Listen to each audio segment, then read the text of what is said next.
আমার শাশুড়ি রোজ রাতে চুরি করে খাবার খায়, একদিন দুই দিন যদি হতো তাহলে ব্যাপারটা স্বাভাবিক ছিল, কিন্তু প্রতি রাতে যখন খেত বিষয়টা আমাকে ভাবালো। আমার নাম ইতু, আমি এই খন্দকার বাড়িতে বউ হয়ে এসেছি প্রায় 7 দিন হলো, কিন্তু বিয়ের তৃতীয় দিন থেকে দেখতেছি আমার শাশুড়ি রোজ রাতে চুরি করে ফ্রিজ খুলে খাবার খায়। আবার বারবার চারদিকে দেখছেন যে তাকে কেউ দেখছে কিনা। আমি দেখে মুচকি হাসলাম আর চলে গেলাম, কিন্তু পরের দিনও দেখলাম একই ঘটনা। এভাবে 4 দিন হয়ে গেল, দেখি উনি রাতে শুধু লুকিয়ে লুকিয়ে খাবার খাচ্ছে, অথচ উনি তো সবার সাথে বসে পেট ভরে ভাত খায়। মনের মধ্যে অনেক প্রশ্ন জেগে উঠলো, তাই অত কিছু না ভেবে ভাবলাম যে শাশুড়িমাকে সরাসরি জিজ্ঞাসা করব যে উনি কেন এমন করে। আর মানুষের তো ক্ষুধা লাগতেই পারে, তাই বলে এইভাবে লুকিয়ে খাবার খাওয়ার কি আছে। দিনগুলো বেশ ভালোই যাচ্ছিল, তবে সেই রাতের দৃশ্যটা আমার মনে খুব খটকা লাগছিল। অবশেষে এই কথাটা আমার বড় জায়ের কাছে বলেই ফেললাম। ভাবি আমার কথা শুনে মুচকি হেসে একটা দীর্ঘশ্বাস ফেলে বলল, ওটা আসলে খাওয়ার জন্য না ইতু, আমার শাশুড়ি একটা অসুখ আছে, ওটা বাইরে থেকে বোঝা যায় না। ডাক্তাররা বলছে এটা নাকি ফুড অ্যানজাইটি, মানে খাবার শেষ হয়ে যাবে এই ভয়ে লুকিয়ে লুকিয়ে খাবার খেয়ে ফেলে। অথচ উনি কিন্তু আসলে কিছুই খান না,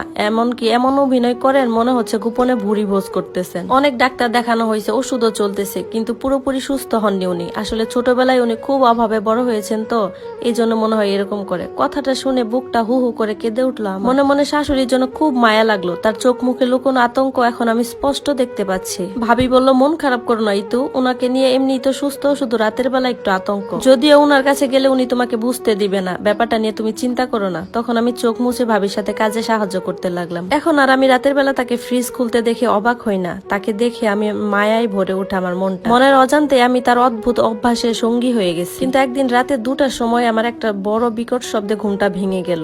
চুপি চুপি রান্নাঘরের দিকে এগিয়ে গেলাম, গিয়ে দেখলাম ফ্রিজের দরজাটা খোলা, ফ্রিজের আলোয় চারদিক ছড়িয়ে পড়ছে। তবে আজকের দৃশ্যটা অন্য দিনের চেয়ে একটু ভিন্ন। আমার গা ছমছম করতে শুরু করলো। শাশুড়ি মা আজকে ফ্রিজ থেকে খাবার বের করে খাবার খাচ্ছেন না, বরং ফ্রিজটা সরিয়ে হাত দিয়ে পিছন থেকে ঠেলে কিছু একটা বের করার চেষ্টা করছেন। আমি চুপ করে দাঁড়িয়ে সব দেখতেছিলাম। তার চোখে মুখে এক ধরনের আতঙ্ক আর চরম ব্যস্ততা বোঝা যাচ্ছিল। কিছুক্ষণ পর উনি ফ্রিজটা সরিয়ে একটা গহ্বরের মতো জায়গা বের করলেন। আমি চোখ কুচলে একটু একটু করে দেখতে পেলাম সেখান থেকে তিনি একটা টিনের বাক্স বের করলেন। বাক্সটা খুলতে খুলতে উনি কাঁপতেছিলেন। আমার তো নিঃশ্বাস বন্ধ হয়ে যাওয়ার অবস্থা। ভেতরে কোনো খাবার নয়, বরং এক টুকরা কাপড় যেটা শুকনো রক্তে ভেজা ছিল, একটা ছোট ছুরি ছিল মরিচা পড়া, আর একটা হচ্ছে কাগজপত্র। শাশুড়ি কাপড়ের টুকরোটা বুকে চেপে ধরে অদ্ভুত স্বরে কেঁদে উঠলেন। আমি কাউকে এই কথা বলিনি আর বলতেও পারবো না। বুক ধরপড় করতে লাগলো। আমি জানি এখনই আমাকে সরে যেতে হবে, কিন্তু পা যেন মাটিতে জমে গেল। হঠাৎ শাশুড়ি আমার দিকে তাকালেন। ফ্রিজের আলোয় তার চোখগুলো অন্ধকারে জল করছিল।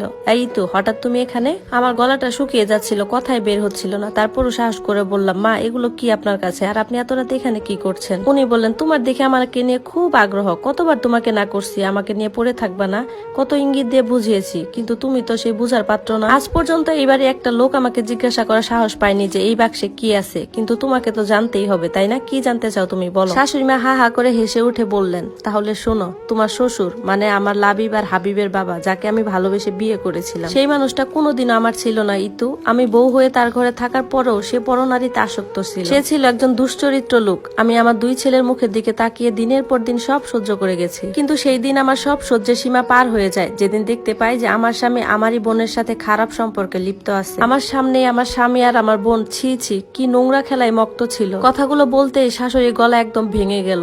মনে হচ্ছে তার বুকের ভেতরটা দুমড়ে মুচড়ে যাচ্ছে। আমি সহ্য করতে পারছিলাম না, তখন মাথাও কাজ করছিল না। কি আর করার, দৌড়ে চলে গেলাম রান্নাঘরে। তারপরে এখান থেকে এই ছুরিটা নিয়ে কি আর করলাম, ওদের বুক বরাবর বসিয়ে দিলাম। ওদের সেই চিৎকারের আওয়াজ শুনলে আমার এখনো শান্তি লাগে। আমি তখন প্রশ্ন করলাম, কেউ কিছু জানতে পারেনি? না, কেউ কিছু জানতে পারেনি। তখন আমাদের বাড়ির কাজ চলছিল, আর এই রান্নাঘরের উপরে ওদেরকে আমি পুঁতে দিয়েছিলাম, ওদের উপর তুলে দিয়েছিলাম দেওয়াল। তখন থেকে প্রতি রাতে ভয় পেতাম যে যদি আমাকে ওরা আবার ঘুরে এসে আমার ক্ষতি করে, তাই ফ্রিজ খাবার এসবের আড়ালে এসে রাতের বেলা ওদেরকে পাহারা দেই যাতে ওরা ফিরে আসতে না পারে। এরপর উনি বললেন, এই ব্যাপারগুলো তো কেউ জানতো না, আজকে তো তুমি জেনে গেলে, তাহলে আমার কি হবে ইতু? পুলিশ আমাকে ধরে নিয়ে যাবে? না, সেটা তো আমি হতে দিব না।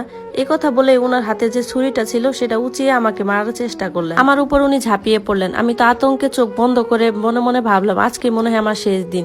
এর মধ্যেই দেখি আমার হাজবেন্ড সেখানে এসে হাজির। হাবিব তখন অনেক কষ্ট করে মায়ের হাত থেকে ছুরিটা সরাতেই ভাবিকে বলল, ভাবি তাড়াতাড়ি ইঞ্জেকশনটা দাও, ডাক্তার বলছে মায়ের যখন এরকম অবস্থা হবে তাড়াতাড়ি ইঞ্জেকশন দিয়ে দিতে। এরপর ভাবি এসে মাকে ইঞ্জেকশনটা দিয়ে দিলেন। মুহূর্তের মধ্যেই মা শান্ত হয়ে মাটিতে লুটিয়ে পড়লেন। আমার তো খুব ভয় হচ্ছিল, কি হচ্ছে কিছুই বুঝতে পারছিলাম না। হাবিব আমাকে জিজ্ঞাসা করলো, তুমি এত রাতে এখানে কি করছো? তখন আমি কাঁপতে কাঁপতে পুরো ঘটনা খুলে বললাম। তখন সে বলল, শোনো মা, ডাক্তার বলেছে মায়ের সিজোফ্রেনিয়া নামে একটা রোগ আছে। এটা এক ধরনের মানসিক রোগ, যেখানে মানুষ বাস্তব বাস্তব আর কল্পনার পার্থক্য করতে পারে না। মা যেগুলা বলেছে এগুলো সবই তার কল্পনা, এগুলোর একটাও সত্যি না। আসলে বাবা যখন অ্যাক্সিডেন্ট হয় এগুলা তিনি মানতে পারেনি। এরপর তার বোনেরও অ্যাক্সিডেন্ট হয়, যেটা তিনি কোনোভাবেই মানতে পারেনি। মা মনে মনে ভাবে যে বাবা নাকি মাকে ঠকিয়েছে। এসব কল্পনা করে করে নিজে শান্তি নেয়। এরপর আমি মনে মনে ভাবি যে মা তো আসলে দোষী নয়, আমার যতটা সম্ভব সবটা দিয়ে আমি আমার মায়ের সেবা করে তাকে সুস্থ করে তুলবো। সেদিন থেকে আমি আমার শাশুড়ি মায়ের দিকে নতুন চোখে তাকাতে শুরু করলাম। তার আচরণে এখন আর ভয়ের কিছু দেখি না। ওনাকে দেখে মায়া লাগে। এরপর দিন যায়, মাস যায়, ওনাকে ঠিক মতো ওষুধ খাওয়াচ্ছি, যত্ন নিচ্ছি, সবই করছি। এভাবেই আমার সংসার জীবনের 6 মাস কেটে যায়।